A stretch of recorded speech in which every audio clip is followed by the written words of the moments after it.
பொதுவாக இந்த எஸ்ஐஆரின் ஊடாக 97 லட்சத்தி கிட்டத்தட்ட 1 கோடி வாக்காளர்களை நீக்கியிருக்கிறார்கள். இந்த 1 கோடி வாக்காளர்களும் இந்திய நாட்டின் குடிமக்கள் தான்.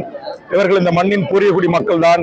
இவர்களில் இறந்தவர்களை நீக்கியிருக்கலாம், அதை நான் ஏற்கிறேன். அதை தவிர்த்து தற்போது வீடு இல்லை, அவருடைய முகவரி சரியா இல்லை என்கிற பெயரில் நீக்கப்பட்டிருப்பது இந்திய நாட்டின் ஒவ்வொரு இந்திய நாட்டு குடிமக்களின் வாக்களிக்கும் உரிமையை பறித்ததாக நான் கருதுகிறேன். ஆதலால் ஒன்றிய அரசு நயவஞ்சகத்தோடு தேர்தல் ஆணையத்தை தன் கையில் வைத்துக்கொண்டு சில நடவடிக்கைகளை பீகாரில் செய்தது போல் தமிழ்நாட்டில் செய்திருப்பதாக நான் குற்றம் சாட்டுகிறேன். ஆளுகின்ற திராவிட முன்னேற்ற கழகம் இந்த எஸ்ஐஆரை எதிர்க்கிறது. தமிழ்நாட்டில் இருக்கிற 90% அரசியல் கட்சிகள், தேர்தல் ஆணையத்தால் பதிவு செய்யப்பட்ட அல்லது அங்கீகரிக்கப்பட்ட கட்சிகள் இந்த எஸ்ஐஆரை எதிர்த்த போதும் கட்டாயமாக இதை திணித்து இதை நடைமுறைப்படுத்த வேண்டிய அவசியம் தேவையில்லை. ஒருவேளை எஸ்ஐஆரை மெதுவாக அவர்கள் ஆய்வுக்குட்படுத்த வேண்டும் என்றால் இந்த தேர்தலுக்கு பிறகு இதை செய்திருக்கலாம். ஆதலால் இறந்தவர்களை மட்டும்தான் வாக்காளர் பட்டியலிருந்து நீக்க வேண்டும்.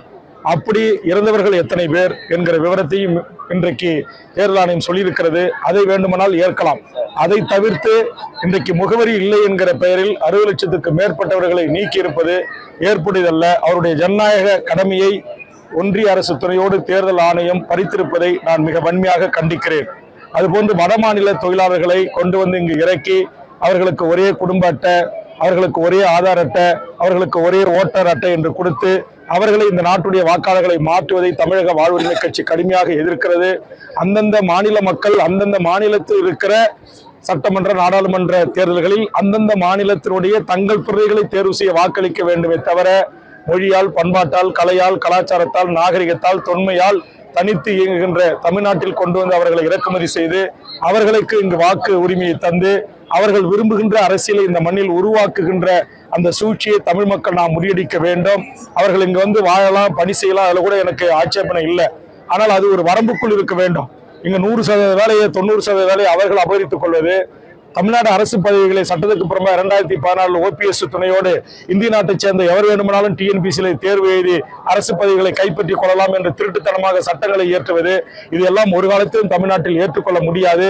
இங்க இருக்கிற விமான நிலையம், இங்க இருக்கிற NLC நிறுவனம், இங்க இருக்கிற கப்பல் போக்குவரத்து துறை, இங்கு எல்லா ஒன்றிய அரசு பதவிகளிலும் இன்றைக்கு வடவர்களை கொண்டு வந்து திணிப்பது, ரயில் பெட்டி தொழிற்சாலை 100% இன்றைக்கு வடமாநில தொழிலாளர்களை வேலைக்கு அமர்த்துவது, இதெல்லாம் இந்தியாவின் இறையாண்மைக்கு எதிர்காலத்தில் மிகப்பெரிய கேள்வியை உருவாக்கக்கூடும். நீ பீகார் வேலையை பீகாருக்கே கூட, உத்தரப்பிரதேச வேலையை உத்தரப்பிரதேச கூட, நீ வந்து ராஜஸ்தான் வேலையை ராஜஸ்தான் கூட, குஜராத் வேலையை குஜராத்துக்கே கூட.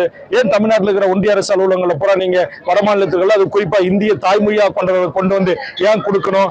ஆக இதையெல்லாம் எதிர்த்து களத்தில் நின்று போராடி வருகின்ற தமிழக வாழ்வுரிமை கட்சி இதை ஒருபோதும் அனுமதிக்காது. இதை எதிர்த்து நாங்கள் தொடர்ந்து போராடுவோம். அதேபோல் மாண்புமிகு தமிழ்நாடு முதலமைச்சர் அவர்கள் தமிழக மண்ணில் நடந்தது மாபெரும் இனப்படுகொலை, அங்கு நடந்தது இனப்படுகொலை தான் என்றும் அதற்கு ஒரு சர்வதேச நீதி விசாரணை வேண்டும் என்கிற ஒரு தீர்மானத்தையும், அந்த தமிழீழ மக்களுக்கும் புலம்பெயர்ந்து வாழ்கின்ற ஈழத் தமிழர்களுக்கும் நிரந்தர தீர்வு என்பது பொது வாக்கெடுப்பு ஒன்றுதான் நிரந்தர தீர்வாக இருக்கும்.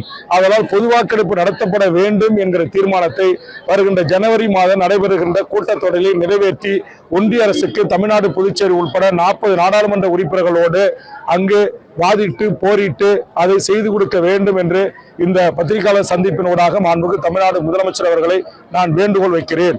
அதே போன்று தமிழ்நாட்டினுடைய மாநில அரசு பதவிகளில் 100% இந்த மண்ணின் மக்களுக்கு தான் அந்த வேலை கிடைக்கணும். அவன் எந்த ஜாதியோ, எந்த மதமோ, எந்த கட்சிக்காரனா இருக்கட்டும், அதை பற்றி எனக்கு கவலை இல்லை. ஆனால் இந்த மண்ணின் மக்களுக்கு கிடைக்க வேண்டிய வேலையை அந்நிய நாட்டை சேர்ந்தவர்களுக்கு தருவதோ, பிற மாநிலங்களை சேர்ந்தவர்களுக்கு தருவதோ ஏற்புடையதல்ல ஒன்று.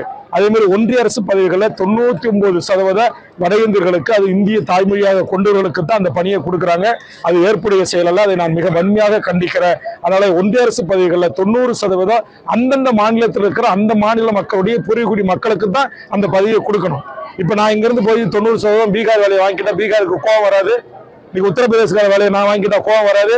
அதே மாதிரி இங்க தமிழர்கள் நாங்க என்ன இழிச்சா வாங்கினா, இங்க இருக்கிற எல்லா ஒன்றிய அரசு அலுவலகங்களையும் நீங்க வட இந்தியக்காரர்களே கொண்டு வந்து வேலைக்கு வைக்கிறது, இது எந்த விதத்துல ஏற்படுது? இதை தமிழ்நாடு முதலமைச்சர் நெஞ்சத்தோடு தட்டி கேட்கணும். இன்னைக்கு பாருங்க, ஒவ்வொரு மசோதா தமிழர் விரோத மசோதா. இன்னைக்கு அணு உலை தனியாருக்கு தாரை வார்க்கிறாங்க. இன்னைக்கு விதை சட்டம்னு கொண்டு வந்து நம்முடைய பாரம்பரிய விவசாயிகளுடைய விதைகளை எல்லாம் இன்னைக்கு மான்செட் பண்ண பெரும் நிறுவனங்கள் கையகப்படுத்திப்பாங்க. அவங்க கிட்ட நம்ம வந்து 10 மடங்கு 100 மடங்கு விலை கொடுத்து வாங்கணும். அப்புறம் அந்த விதையும் மறு உற்பத்திக்கு பயன்படாத விதைகள், இன்னைக்கு விதை திருத்த சட்டம், அதே மாதிரி இண்டஸ்ட்ரீஸ் ஆக்ட், மாசு கட்டுப்பாட்டு வாரியம் அந்த மாநில மக்கள் கிட்ட கருத்து கேட்பதான் ஒரு தொழிற்சாலையை நிறுவனம். இன்னைக்கு அப்படி கேட்க தேவையில்லைன்ற ஒரு சட்டம். அதே மாதிரி இன்றைக்கு இங்க இருக்கிற சிறுபான்மை மக்களை இன்னைக்கு RSS எம்பிக்கள், இன்னைக்கு நாடாளுமன்ற எம்பிக்கள், பிஜேபி எம்பிக்கள் அவங்களாம் இந்த தமிழ்நாட்டிலேயே இந்தியாவிலேயே இருக்க லாய்க்கற்றவர்கள் இஸ்லாமியர்கள், நீங்களாம் பாகிஸ்தானுக்கு போங்க, நீங்களாம் அரபு தேசத்துக்கு போங்கன்னு சொல்றீங்க. அதே மாதிரி நீங்களாம் உங்க சொந்த நாட்டுக்கு போங்கன்றீங்க. யாரு சொந்த நாடு? நீங்க தான் கைபர் போனவன் காலம் நாட்டு ஆடு மாடுகளை மேய்க்க வந்த கூட்டம் தான் நீங்க. ஆனா இங்க இருக்கிற இஸ்லாமியர்களும் கிறிஸ்தவர்களும் இந்த நாட்டின் பூர்வீக குடி, எங்கள் தொப்புள் குடி உறவுகள். நீங்க அவர்களை பிரிவினைவாதிகள் என்று சொல்வதும், அவர்களை இந்தியா விட்டு வெளியேறுங்கள் என்று சொல்வதும், இந்த தேசத்தின் விடுதலைக்காக தியாகம் செய்தவர்கள். இந்த சிப்பாய் மண் என்பது உங்களுக்கு தெரியும். சுதந்திர இந்தியாவின் இந்த வரலாற்று பக்கங்களில் இல்லாத மிக புரட்சிகரமான போராட்டங்களை முன்னெடுத்த மண் இந்த மண். ஆக இப்படிப்பட்ட ஒரு சூழலில் இங்கு மதத்தின் பெயரால் மக்களை பிளவுபடுத்துவது, முருகன் பெயரால் இன்றைக்கு மக்களை அந்நியப்படுத்துவது, ஒருத்தாய் மக்களாக வாழ்கின்ற இஸ்லாமியர்கள், கிறிஸ்தவர்கள், இந்துக்களிடத்தில் பிரிவினையை தூண்டுவது, உடனே அங்கு ஒரு காவி தொண்டை போட்டுக்கொண்டு அங்கே போராட்டத்தை குதித்து தமிழ்நாடு அமைதி பூங்காக இருப்பதற்கு குந்தகம் விளைவிப்பது, இது எல்லாம் கூடாது. இதையெல்லாம் தமிழக முதலமைச்சர் அவர்கள் இரும்பு கரம் கொண்டு அடக்கணும். இந்த நாட்டில் ஒரு சில காவல்துறை, IAS, IPS அதிகாரிகள் இன்றைக்கு RSS சித்தாந்தத்துடன் செயலாற்றுகிறார்கள். அவர்கள் கொடுக்கின்ற துணிச்சல், அவர்களுடைய ஆதரவோடு தான் இது போன்ற அநியாய அக்கிரம சட்டங்களும் கொட்டங்களும் இந்த நாட்டிலே நடைபெற்றுக் கொண்டிருக்கிறது. இதையெல்லாம் முதலமைச்சர் அவர்கள் விழிப்பாக இருந்து தடுத்து நிறுத்த வேண்டும் என்று வேண்டுகோள் வைக்கிறேன். சார், போலி வாக்குகளை வைத்து மக்களாட்சி விஷமிகளை வளைத்து ஆட்சியை பிடிக்க திமுக நினைத்தது. அந்த கனவு SIR இந்த திருத்தத்துக்கு அப்புறம் 90 லட்சம் வாக்காளர்கள் நீக்கிறதுக்கு தேர்தல் ஆணையம் திமுகவின் பொதுச் செயலாளர் இந்த ஊரை சேர்ந்த துறைமுருகன் கையில் இருக்கா? திமுகவின் தலைவர் தமிழ்நாடு முதலமைச்சர் கையில் இருக்கா? தேர்தல் ஆணையம் யாருக்கிட்ட இருக்கு? தேர்தல் ஆணையம் இந்தியாவை ஆண்டு கொண்டிருக்கிற ஒன்றிய அரசின் கட்டுப்பாட்டில் இருக்கிறது. அது ஒரு தனித்த பாடின்னு சொன்னாங்க. இன்னைக்கு அதையும் கண்ட்ரோல் பண்ணுகிற இடத்துக்கு தான் இன்றைக்கு உச்சநீதிமன்ற தலைமை நீதிபதி, எதிர்க்கட்சி தலைவர் போன்றவர்களால் நியமிக்க வேண்டிய அந்த பதவியை பிரதமரும் தான் ஆளுங்கட்சி பிரமுகர்களும் அமைச்சர்களுமே நியமிக்கக்கூடிய அதிகார மாற்றம் செய்தது யாரு? பாரதிய ஜனதா தானே. அவங்க கையில் இருக்கும். அவங்க திமுக வாக்காளர்களை சேர்க்கறதுக்கும் இல்லை நீக்கிறதுக்கும் திமுகவுக்கு அனுமதி கொடுத்துட்டாங்களா? இன்னைக்கு முதலமைச்சர் இதை எதிர்த்து போராடுறாரு. டிஸ்ட்ரிக்ட் கலெக்டர் SIRல வாக்காளர்களை நீக்கிட்டு தானே இருக்காங்க. அப்ப தேர்தல் ஆணையம் யார் கட்டுப்பாட்டில் இருக்கு? மாவட்ட ஆட்சித்தலைவர்கள் யார் கட்டுப்பாட்டில் செயல்படுறாங்க? IAS, IPS அதிகாரி யாரு டெல்லி கட்டுப்பாட்டில் இருக்கா? தமிழ்நாடு TNPC கட்டுப்பாட்டில் இருக்கா?